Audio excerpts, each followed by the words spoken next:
साथियों, आपका बहुत बहुत स्वागत है आज की हमारी इस प्रेस कॉन्फ्रेंस में। रणदीप जी सुरजेवाला जी और मैं आपके समक्ष कुछ बात रखना चाहते हैं हरियाणा सरकार की कारगुजारी के बारे में। जैसा कि समय समय पर उजागर होता रहा है, जब से ये भारतीय जनता पार्टी की सरकार, भारतीय जनता पार्टी जजपा की सरकार बनी, रोज नए नए घोटाले सामने आ रहे हैं। हम आपसे पहले भी रूबरू हुए और हरियाणा में अनेकों घोटालों के बारे में बात की। किस किस घोटाले की बात करें? एक और रजिस्ट्री घोटाला। रजिस्ट्री घोटाला में आपने देखा कि कैसे बहुत सफाई से चंद अफसरों के ऊपर बात डाल दी गई, वो भी छोटे छोटे अफसर, और उन पर भी ऐसी धाराएं लगाई जो एकदम खत्म हो जाएंगी। ना करप्शन की बात हुई ना कुछ और, क्योंकि करप्शन नाम से ये सरकार दूर भागती। कोई भी घोटाला है, चाहे रजिस्ट्री का घोटाला या फिर शराब का घोटाला, क्या आप मानते हैं, क्या हरियाणा की जनता ये मानती है कि बिना सरकारी, बिना राजनीतिक संरक्षण के ये कार्य हो सकता था? ये बातें साफ आपके सामने।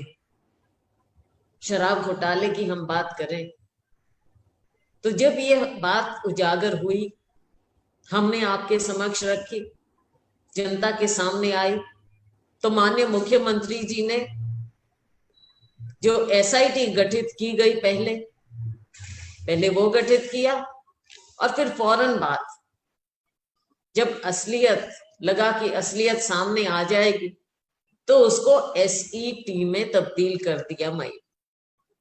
अब एसईटी का क्या मतलब था? पर्दा डालने की बात थी, असली मुद्दे पर ढक्कन रखने की बात थी, ताकि जो बातें उजागर होना चाहिए वो उजागर ना हो। हालांकि इस सरकार में मैं ये भी कहना चाहूंगी कि एसईटी हो, एसआईटी हो, बेमायने है, लेकिन खुद इन्होंने एसआईटी को डाउनग्रेड करके एसईटी में तब्दील कर दिया। लेकिन उसकी भी जब रिपोर्ट आई और कल हरियाणा के लोगों के सामने रखी गई, छिपाने की बहुत कोशिश की गई, और अब कहा जा रहा है कि इसके ऊपर एक और जांच बैठाई जाएगी, विजिलेंस की। तो साथियों, आप सब जानते हैं कि ये एक मजाक है, मजाक से ज्यादा कुछ नहीं है। पर्दे पर पर्दा डाला जाए, लोगों का ध्यान बांटा जाए, और सोचते हैं कि जनता को गुमराह कर देंगे और ये बात ठंडी पड़ जाएगी। लेकिन ये बात ठंडी पड़ नहीं सकती, क्योंकि आपने देखा कि इस रिपोर्ट के माध्यम से भी, मुझे मालूम नहीं है, हमारे साथियों ने, आपने जरूर इसको बारीकी से पढ़ा होगा, लेकिन मुझे जो अभी बताया गया कि शायद एक प्रेस कॉन्फ्रेंस हुई, कल भी हुई, आज भी हुई, और बहुत ही सफाई से इसकी असली बातों से लोग पीछे हट गए हैं। जो मंत्री हैं या जो भी हैं, अभी मुख्यमंत्री जी ने तो शायद इस पर अभी मुंह नहीं खोला है, क्या बोलेंगे वो देखने की बातें हैं। तो साथियों, रणदीप जी आपको डिटेल में जरूर बताएंगे, लेकिन मैं चंद बिंदुओं पर आपका ध्यान आकृष्ट जरूर करना चाहूंगी कि जो ये एक ऑपरेशन कवर अप किया जा रहा है, वो कवर अप कितने दिन रह पाएगा, क्योंकि खुद इस रिपोर्ट ने माना है। इस रिपोर्ट को अगर आप बारीकी से देखेंगे, पूरी तरह से पढ़ेंगे, तो रिपोर्ट ने खुद इन्हें इंडाइट किया है। मिसाल के तौर पर एसईटी ने अपनी रिपोर्ट के शुरू में ही ये मान लिया है, स्वीकार लिया है। पेज 3 चैप्टर 2 एसईटी की रिपोर्ट आप देख लीजिए कि उन्हें इन्वेस्टिगेशन यानी तफ्तीश का कोई अधिकार दिया ही नहीं गया। यानी ना तो वो रिकॉर्ड देख सकते हैं, ना गोदाम, ना डिस्टिलरीज की जांच कर सकते थे, और ना ही कागजात कोई जब्त कर सकते थे, ना कोई मुकदमा दर्ज करा सकते थे, और ना ही क्रिमिनल प्रोसीजर कोड 1973 की धारा 2H व 2O के अधिकारों का इस्तेमाल कर सकते हैं। तो ये जो एक टूथलेस एसईटी बनाई, उसकी रिपोर्ट भी आप देख लीजिए। टूथलेस एसईटी जो बनाई ताकि असली बात सामने ना आ सके।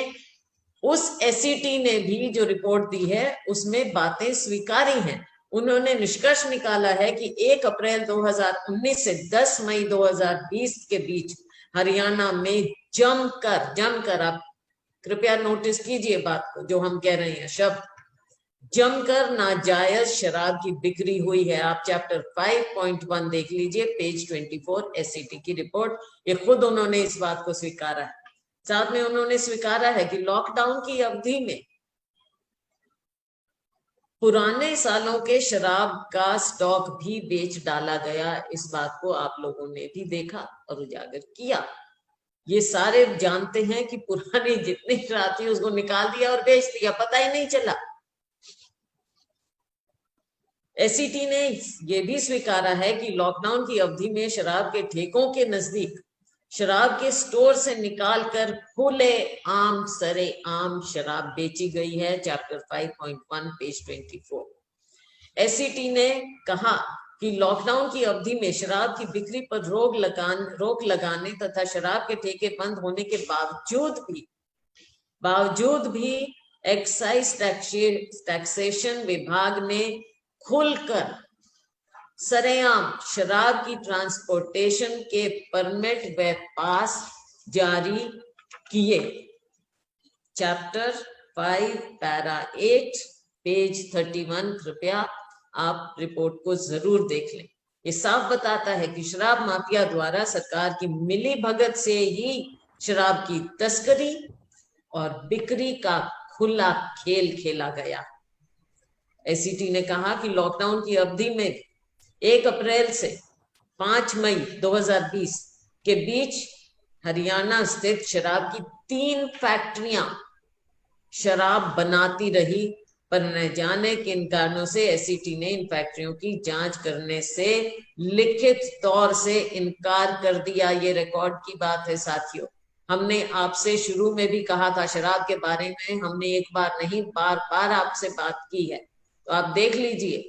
उसके बावजूद 3 फैक्ट्रियों को कैसे इजाजत मिली, कैसे वो शराब बनाते रहे ऐसे इस दौरान।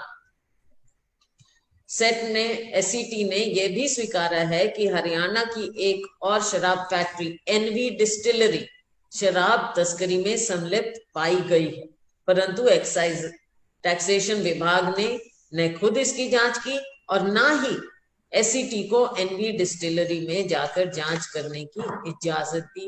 Again chapter 5 para 9 page 37 to 38। साथियों कृपया आप पढ़ लीजिए। एसईटी ने स्वीकारा कि लॉकडाउन की अवधि में नाजायज शराब की बिक्री बारे प्रांत में हजारों, प्लीज नोट, हजारों एफआईआर दर्ज हुई। तो ये एफआईआर कैसे दर्ज हुई? अगर कुछ गलत या घोटाला हुआ ही नहीं तो एसईटी ने खुद ये बातें स्वीकारी। एसईटी ने स्वीकारा कि लॉकडाउन की अवधि में नाजायज शराब की बिक्री अवधि में एक्साइज एंड टैक्सेशन विभाग तथा डिप्टी कमिश्नर्स की टीम की जांच के बाद कुल कितनी शराब की बोतलें स्टॉक में कम पाई गई या फिर कितनी 2 नंबर की शराब अतिरिक्त पाई गई, इसके बारे में पूरी जानकारी एसईटी को उपलब्ध नहीं कराई गई है। तो ये क्या इंक्वायरी कर पाएंगे?